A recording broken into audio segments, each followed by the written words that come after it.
नमस्कार, रुपाली कांबडी डेली रेसिपीमध्ये स्वागत आहे। आज आपण मूग डाळपासनं नवीन डिश बनवत आहे।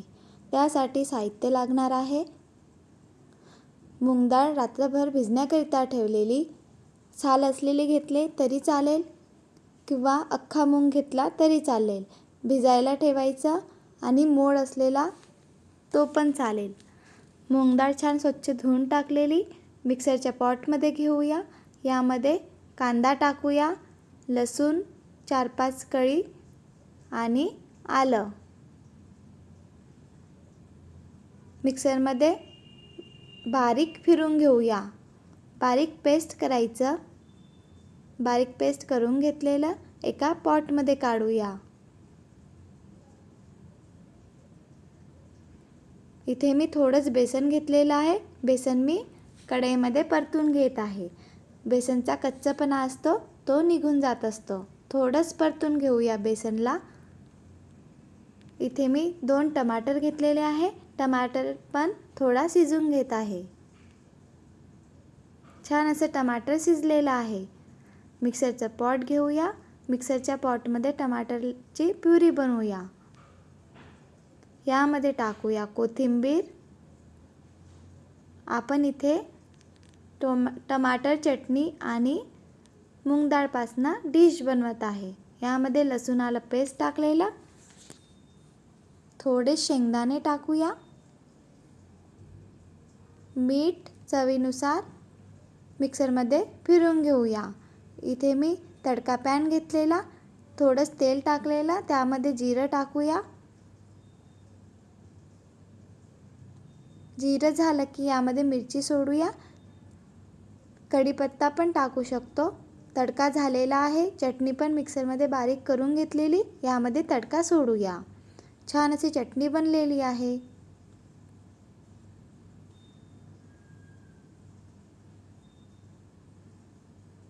आता आपण डिश बनवूया। मूग डाळ मिक्सरमध्ये बारीक केलेली होती, यामध्ये टाकूया आपण बेसन। आपण भाजून घेतलेलं होतं, बेसन टाकलेलं आहे।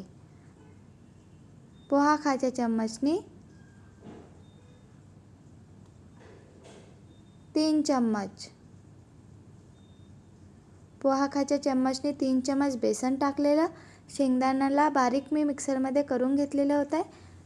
कच्चा शेंगदाणा मिक्सरमध्ये बारीक करून घेतलेला, शेंगदाणा बारीक केलेलं पीठ ते टाकलेलं आहे।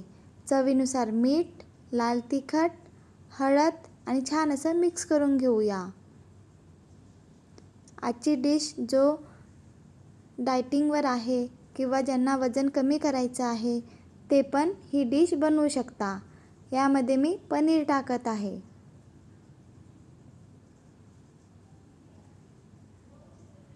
पनीर टाकल्यानंतर छान असं मिक्स करून घेऊया। पनीरचं प्रमाण कमी जास्त करू शकता। छान असं मिक्स करून घेतलेलं आहे। नॉनस्टिक कढई घेतलेली, यामध्ये थोडंच तूप टाकलेलं। आता आपण डिश बनवूया।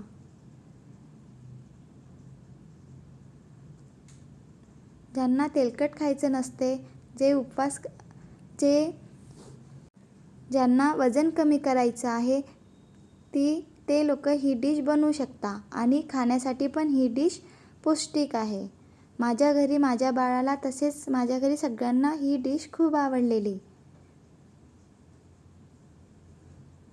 एका बाजूला शिजण्याकरिता ठेवलेला, झाकून द्यायचं आणि नंतर थोडाच कलर आला की पलटून घेऊया।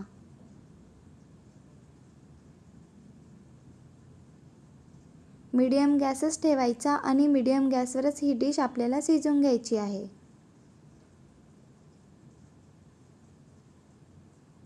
पौष्टिक अशी रेसिपी आज मी तुमच्यासोबत शेअर करत आहे। दुसऱ्या पण बाजूनी ही डिश शिजवून घेतलेली आहे। छान अशी डिश बनवून तयार आहे। आता आपण एका प्लेटमध्ये काढूया।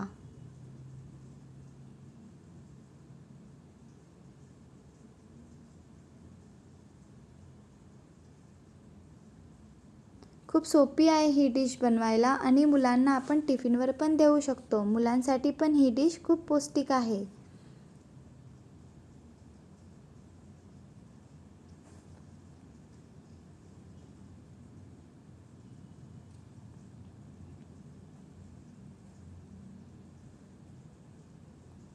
छान अशी डिश आणि चटणी बनलेली आहे. व्हिडिओ आवडला असेल तर please like, share and subscribe.